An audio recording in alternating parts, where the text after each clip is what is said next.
రాముడు శ్రీరాముడు. రాముడు సీతను అయోధ్యకు తిరిగి తీసుకువచ్చిన తరువాత ఆమెను ఏమి చేశాడు? అతను రాజు అయ్యాడు, ఆమెను పట్టమహిషిని గావించాడు. అంతే. కానీ రాముడు రాజుగానే ఉండిపోయాడు. చాలా తొందరలోనే సీత రాణిగా కొనసాగలేకపోయింది. ఈ సంఘటన రామునికి ఎంతో అపఖ్యాతిని తెచ్చిపెట్టింది. సీతారాముల పట్టాభిషేకం అయిన కొన్ని రోజులకు సీత గర్భవతి అయ్యిందని వాల్మీకి రామాయణంలో చెప్తాడు. ఆమెను గర్భవతిగా చూసిన కొందరు దుర్మతులు ఆమె లంకలో ఉన్నప్పుడు రావణుని వల్లనే గర్భం దాల్చిందని నిందమోపి అటువంటి స్త్రీని భార్యగా తిరిగి తీసుకువచ్చినందుకు రాముణ్ణి నిందించారు. ద్వేషపూరితమైన ఈ వదంతిని విదూషకుడైన భద్రుడు రామునితో చెప్పాడు. ఈ నింద రాముణ్ణి చాలా నొప్పించింది. చాలా అవమానం జరిగిందని బాధపడ్డాడు. ఇది చాలా సహజం కూడా.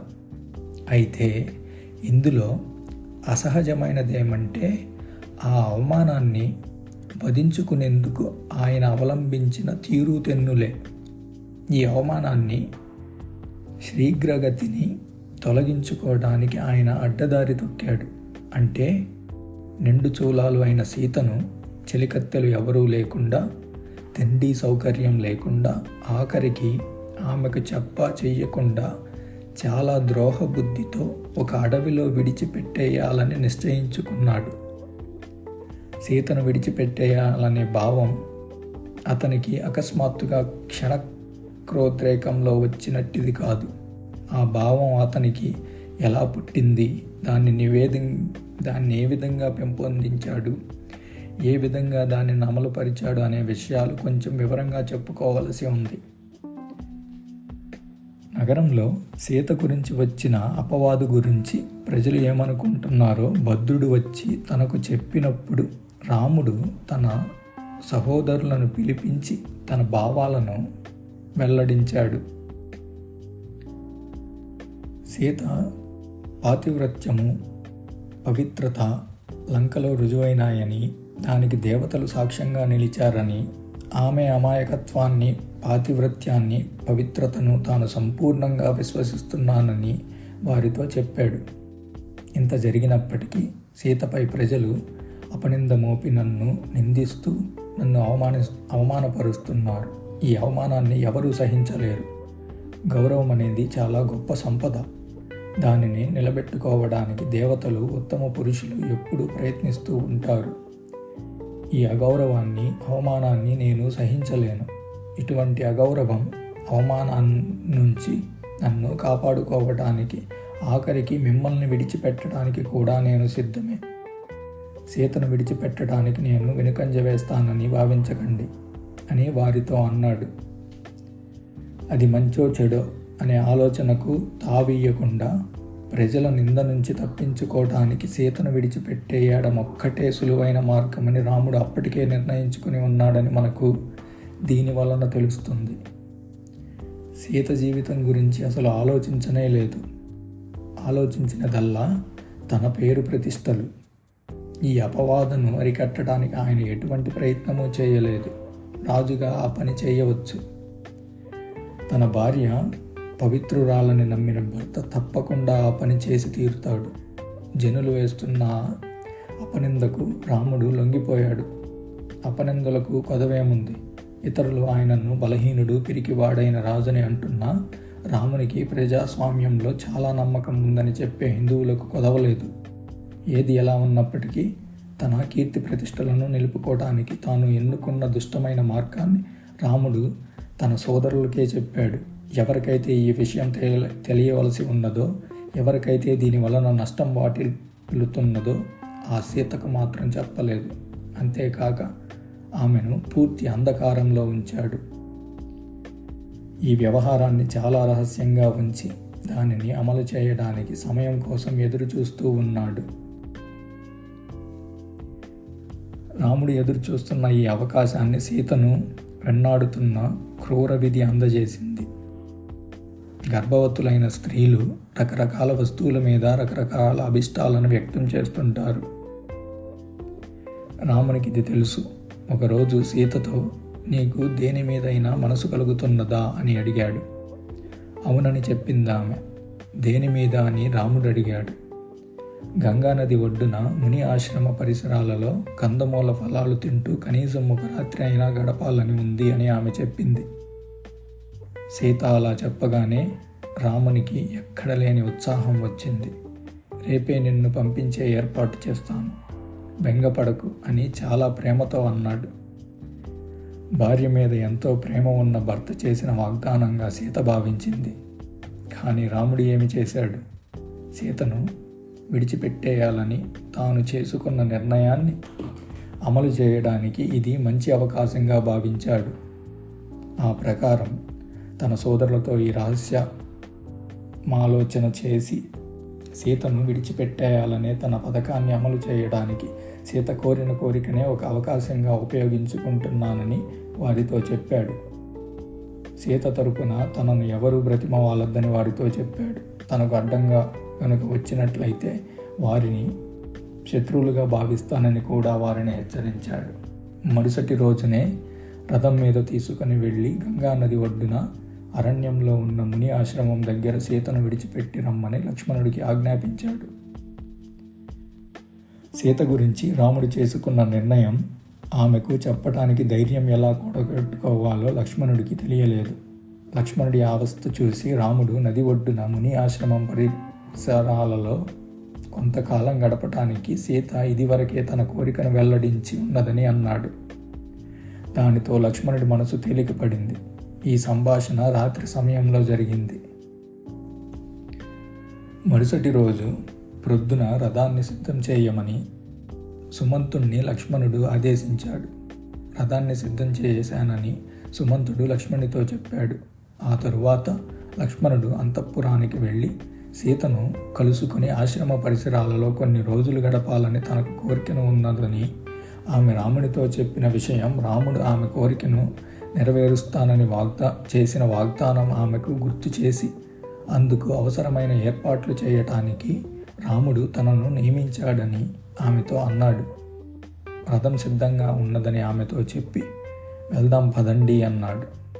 రాముని పట్ల కృతజ్ఞతతో నిండిన హృదయంతో ఆమె రథం ఎక్కింది.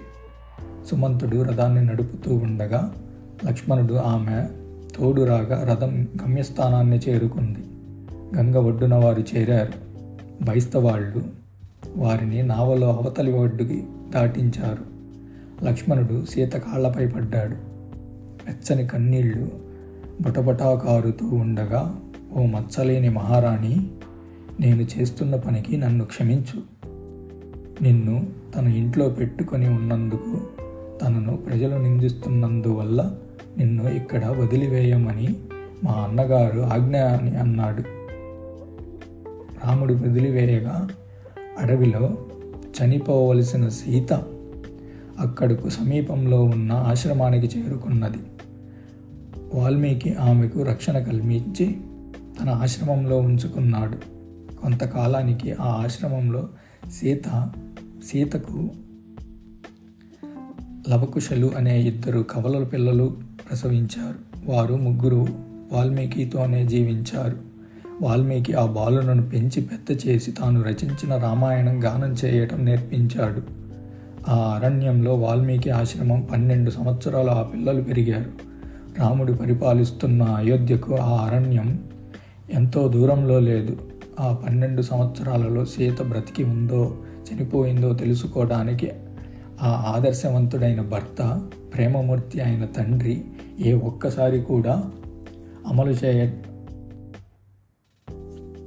ఒక్కసారి కూడా ప్రయత్నించలేదు. 12 సంవత్సరాల తరువాత చాలా విచిత్రమైన పరిస్థితుల్లో రాముడు సీతను కలుసుకున్నాడు. ఒక యజ్ఞం చేయాలని రాముడు సంకల్పించాడు. అందులో పాల్గొనవలసిందిగా ఋషులందరికీ ఆహ్వానాలు పంపాడు. అయోధ్యకు దగ్గరలోనే వాల్మీకి ఆశ్రమం ఉన్నప్పటికీ కావాలనే రాముడు వాల్మీకి ఆహ్వానం పంపలేదు. ఎందుకు ఆహ్వానం పంపలేదో రామునికి తెలుసు. కానీ వాల్మీకి తనంతట తాను సీత కుమారులను 2 తీసుకుని యజ్ఞం వద్దకు వచ్చాడు. ఆ పిల్లలు తన శిష్యులని పరిచయం చేశాడు. యజ్ఞం జరుగుతూ ఉండగా ఆ బాలురిద్దరూ సభికుల ముందు రామాయణం గానం చేయసాగారు. రాముడు చాలా ఆనందించాడు. ప్రశ్నలు అడిగిరి. వారు సీత కుమారులను తెలుసుకున్నాడు. అప్పుడు అతనికి సీత జ్ఞాపకానికి వచ్చింది. అప్పుడైనా ఏమి చేశాడు? సీత కోసం ఎవరిని పంపలేదు. ఆ అమాయకులైన బాలునిద్దరినీ పిలిచాడు. వారికి తన తండ్రి చేసిన పాపాలు ఏమీ తెలియవు. ఒక క్రూరమైన విధికి బలి అయ్యారు వారు. వారిని పిలిచి, సీత నిజంగా పతివ్రత, పవిత్రురాలు అయితే తన పైన, తన భర్త పైన వచ్చిన అపనిందను రూపుమాపుకోవడానికి ఈ సభలోకి తనంత తానుగా వచ్చి ప్రతిజ్ఞ గైకొనవలసిందని వాల్మీకితో చెప్పమన్నాడు. ఈ పని లంకలో ఒకసారి ఆమె చేసింది. ఆమెను విడిచిపెట్టే ముందు ఇదే పని మరొకసారి చేయించి ఉండాల్సింది. సీత తన పాతివ్రత్యాన్ని రుజువు చేసుకుంటే ఆమెను భర్త తిరిగి స్వీకరిస్తాడనే వాగ్దానం ఏమీ లేదు. వాల్మీకి ఆమెను సభ ఎదుటకు తీసుకువచ్చాడు. ఆమె రామునికి ఎదురుగా నిలబడింది. అప్పుడు వాల్మీకి, ఓ దశరథుని కుమారుడా, ప్రజలు అపనింద వేశారని నీవు విడిచిపెట్టేసిన సీత ఇదిగో.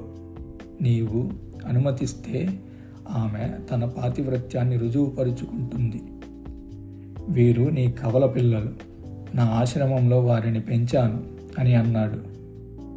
సీత పవిత్రురాలని, వారు నా కుమారులని నాకు తెలుసు అని అన్నాడు రాముడు. ఆమె తన పాతివ్రత్యాన్ని రుజువు చేసుకోవడానికి లంకలో అగ్నిప్రవేశం చేసింది. అందుకనే ఆమెను తిరిగి స్వీకరించాను. కానీ ఇక్కడి ప్రజలకు ఆమెపై అనుమానాలు ఇంకా పోలేదు. అందుకని మళ్ళీ ఇక్కడ సీత అగ్నిప్రవేశం చెయ్యాలి. ఈ ఋషులు, ఈ ప్రజలు దీనికి సాక్ష్యంగా ఉంటారు అని అన్నాడు. ముకుళిత హస్తాలతో సీత భూదేవి కేసి చూస్తూ, రాముని తప్ప మనసులో కూడా ఏ పురుషుణ్ణి నేను తలంచలేదు. కాబట్టి ఓ భూమాత, నన్ను నీ ఒడిలోకి తీసుకో. మనసా వాచా కర్మణ రాముణ్ణే నేను ఎప్పుడూ ప్రేమించాను. కాబట్టి ఓ భూమాత, నన్ను నీలోనికి తీసుకొని వెళ్ళిపో అని ప్రతిజ్ఞ చేసింది. ఆమె ప్రమాణ స్వీకరించగానే భూమి భళ్ళున తెరుచుకొన్నది. బంగారు సింహాసనం మీద సీతను కూర్చోండపెట్టుకొని లోపలికి తీసుకువెళ్ళిపోయింది. మంత్రముగ్ధులై ప్రజలు వీక్షిస్తుండగా సీతపై దేవతలు పూలవర్షం కురిపించారు. దీనిని బట్టి తెలిసిందేమంటే, మూర్ఖుని కంటే తక్కువ ఏమీ కాని ఈ విధంగా ప్రవర్తించిన రాముని దగ్గరకు తిరిగి వెళ్ళటం కంటే మరణించటమే మేలని సీత భావించింది అని. ఇది సీత విషాద గాథ. దేవుడైన రాముడు చేసిన నేరమును